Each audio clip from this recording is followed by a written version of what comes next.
Olá pessoal, eu sou o professor José Bezerra Mendes Filho e tenho uma série de videoaulas no YouTube que vocês podem encontrar utilizando meu nome. Então, se você colocar aqui meu nome no YouTube, então você vai ver uma série de videoaulas que eu disponibilizo. São, no geral, as aulas que eu eh, ministro na instituição de ensino que eu trabalho. Eu moro aqui no estado da Paraíba. Então eu vou falar agora nessa videoaula a respeito de dimensionamento de ar-condicionado. Então, a preocupação principal é fazer com que o futuro engenheiro eletricista e o atual engenheiro eletricista também que esteja eventualmente assistindo a nossa aula aqui, ele possa ter uma compreensão de como fazer um projeto de dimensionamento de ar-condicionado. Eu estou colocando aqui, destacando que isso aqui o que eu vou mostrar é baseado na norma 5858, para deixar claro que apenas é um entendimento didático a respeito de um projeto de ar-condicionado. Ele não vai, digamos assim, tem a finalidade de ser algo que possa ser usado diretamente, né? O profissional tem que consultar outras fontes para fazer um projeto, principalmente porque a norma mudou. Agora ela não é mais a 5858, então eu estou colocando aqui como uma referência, tá bom? Vamos ver como é que funciona o ar-condicionado. O ar-condicionado, ele tem duas partes. Tem um condensador, que fica na parte exterior do prédio, e o evaporador, que fica na parte interior. Então, o condensador, ele vai retirar o ar quente e jogar para o ambiente. E o evaporador, ele vai jogar o ar frio para dentro do ambiente. Então, como é que ele funciona? Através de serpentina, que tem duas bitolas diferentes. A serpentina exterior, ela tem uma bitola fina, e a serpentina interior tem uma bitola maior. Quer dizer, a área dessa serpentina é maior do que a área dessa aqui. Ora, se tem diferença de área, o que é que vai acontecer? Na serpentina, que tem uma área menor, uma espessura de área menor, então ele tem que circular internamente o gás tem que ter uma temperatura menor. Então, se tem uma temperatura menor, toda a temperatura que ele eventualmente tem, ele vai ter que expulsar para fora do ambiente, para a parte externa. Enquanto isso, a serpentina que tem uma área maior, ela tem que ter uma temperatura, por conseguinte, maior, já que a pressão é menor. Então, se a temperatura interna da serpentina é maior, ela vai ter que absorver essa temperatura de algum canto, que é exatamente a parte interior. Então, todo o segredo é a circulação do gás pela serpentina, que é forçada pelo compressor. Essa serpentina tem uma bitola menor na parte de fora e uma bitola maior na parte de dentro. A parte de dentro, com a bitola maior, ela vai absorver temperatura ambiente, e a parte interna da serpentina, da parte externa, que tem uma bitola menor, vai jogar a temperatura para fora, tá bom? Por isso você tem um ventilador na parte externa e tem um soprador na parte interna. Bem, então, esse é o fundamento quem tiver uma curiosidade pode consultar os textos a respeito e vai encontrar mais detalhes. Essa é a figura aqui, eu tirei dessa referência aqui do Wikipedia. Os ar-condicionados, ele tem dois tipos, o split e o janela. O split faz a separação dessas duas partes. Então, essa parte aqui, que é a parte do condensador, ela é separada fisicamente, então, do evaporador, que é essa outra parte aqui interna que fica interna ao ambiente. Então, no split que tem um duto que vai fazer a ligação entre a parte interna, que é o evaporador, e a parte externa, que é o condensador. Enquanto que o tipo janela é esse que eu acabo de mostrar, é um só gabinete. Bem, as funções do ar-condicionado, também tirei isso aqui, foi tirado de um site muito interessante, vocês podem ver também, estou fazendo referência. É importante que a gente faça todas as referências aqui para que todo mundo saiba de onde é que veio essas informações. Então, isso é um site português, então por isso o nome, arrefecimento, que no Brasil a gente não usa muito essa palavra, né? Então ele tem que ter um arrefecimento quando estiver no verão, a desumidificação no verão, um aquecimento no inverno, a umidificação no inverno, ventilação no verão e inverno, filtragem no verão e inverno, circulação no verão e inverno.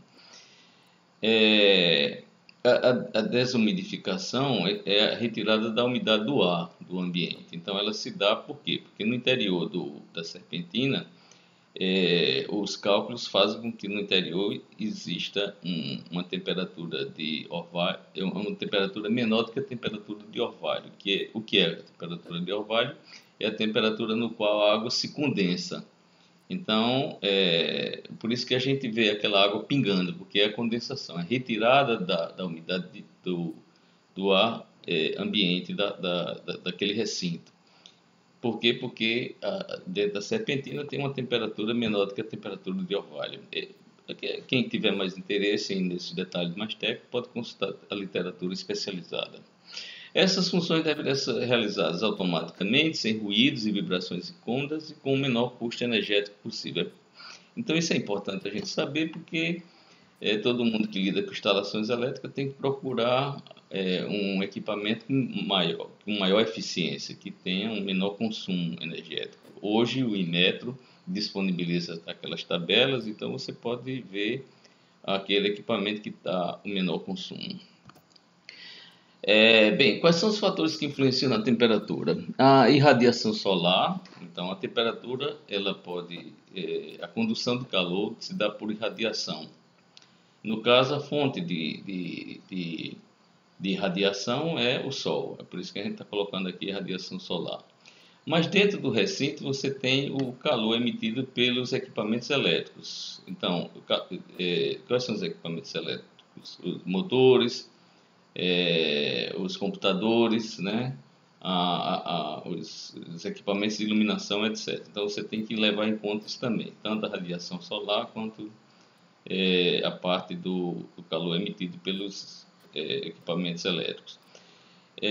A velocidade do ar também é importante quando se trata de temperatura, porque o ar ela retira calor por convecção.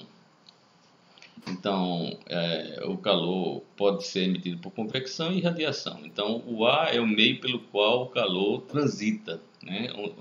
Ocorre a transferência de calor, porque ela vai, digamos assim, sendo arrastada, numa linguagem um pouco mais leiga, é como se o ar arrastasse aquela temperatura, né? O que não é bem apropriado para a gente que é engenheiro tratar dessa forma, mas é uma visão mais simples.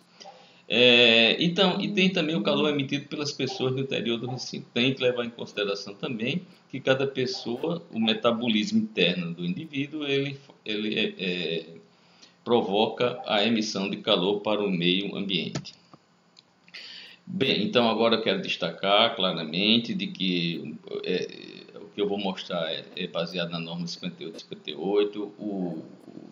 A pessoa que está assistindo essa videoaula, é bom se atualizar, buscar a norma atual, que é 16401 de 2008. Ele pode recorrer aqui às suas fontes e obter uma atualização do conhecimento com relação a essa norma aqui, tá bem? Bem, então antes disso eu vou mostrar com base nessas explicações, eu consultei a NBR 5858, né? Fiz um cálculo baseado na 5858, então vocês podem também atualizar esses cálculos aí, levando em consideração a norma atualizada, tá bom? Então, quais são os fatores que influenciam? Eu coloquei aqui no Excel, você veja, janelas, a insolação. A janela você precisa levar em conta se ela é do norte, nordeste, leste, sudeste, sul, sudoeste, oeste, noroeste, tá bom? Então veja, eu coloquei aqui uma tabelinha. A janela pode ser sem proteção, com proteção interna ou com proteção externa. Cada um desses é um fator que tem que se levar em conta. Então, por exemplo, nesse caso, eu estou colocando uma janela sem proteção. Estou indicando aqui que esse é 1, o fator é 1, como eu poderia indicar 0, vamos supor. Se eu indico 0, então aí ele não tem não tem influência nenhuma. Estou colocando aqui 3 metros quadrados. Então vamos supor que seja com proteção interna. Vou colocar um aqui.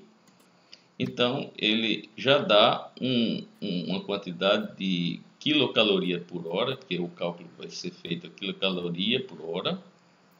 Então ele já dá, vamos supor que eu tenha 3 metros de janela virada para o norte com proteção interna. Então esses 3 metros, o fator que multiplica cada metro em relação à janela do norte é 115. Então, ele fica 3 vezes 115, que vai dar 345. Então, área vezes o fator. Veja, a área aqui vezes o fator. E assim você vai fazendo. Vamos supor que no nosso recinto eu tenho 3 metros quadrados de janela com proteção interna, já dá 345 quilocaloria por hora. Mais 2 metros do sul, janela sul, 2 metros, sem proteção, como vocês estão vendo aqui, tá bom? Veja que nesse caso aqui o fator é 0, ó, no sul, então não contou nada, ficou 345. Vamos para transmissão, na parte de transmissão, aqui é a parte de insolação e aqui a parte de transmissão. Se for a janela tiver vidro comum, o fator por metro quadrado é 50. Então, 2 metros quadrados de janela vidro comum. Então, vai dar uma transmissão de calor, transmissão de 100. Ó. 50 vezes 2 dá 100. Ficou 100. As paredes, paredes externas ou paredes internas. Se a parede for orientação sul, ele tem você tem que levar em conta se a construção leve ou construção pesada. No caso, eu estou colocando aqui uma construção pesada, onde eu estou indicando 1 aqui, e o 0 está dizendo que ela não é construção leve, é isto, construção pesada. Então, 3 metros de construção pesada já dá 30 quilocalorias por hora.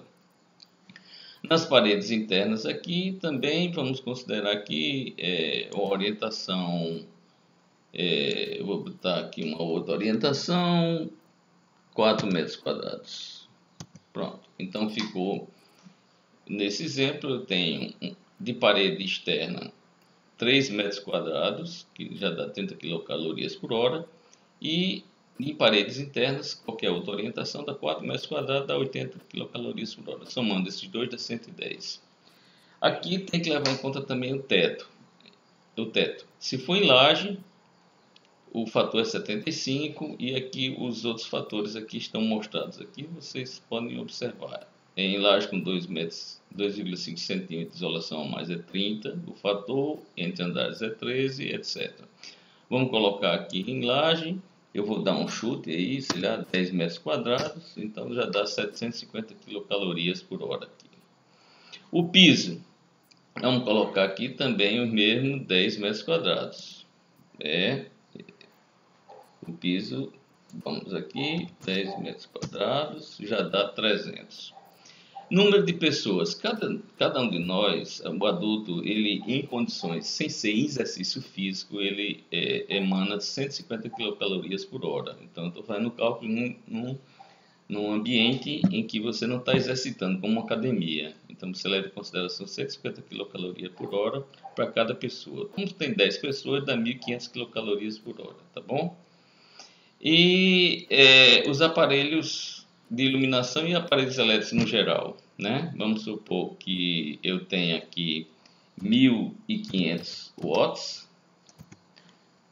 de equipamentos gerais, assim, num determinado recinto, já dá então 1.500. Cada watt você leva em conta 1 quilocaloria por hora, então dá 1.500 de iluminação e aparelhos elétricos, 1.500 das pessoas, o piso mais 300 deu 3.300.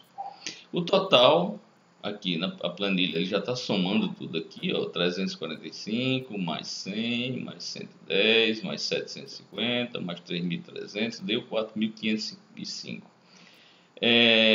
Para você calcular em BTU, então você vai fazer o seguinte, você divide esse valor aqui por aproximadamente 0,25.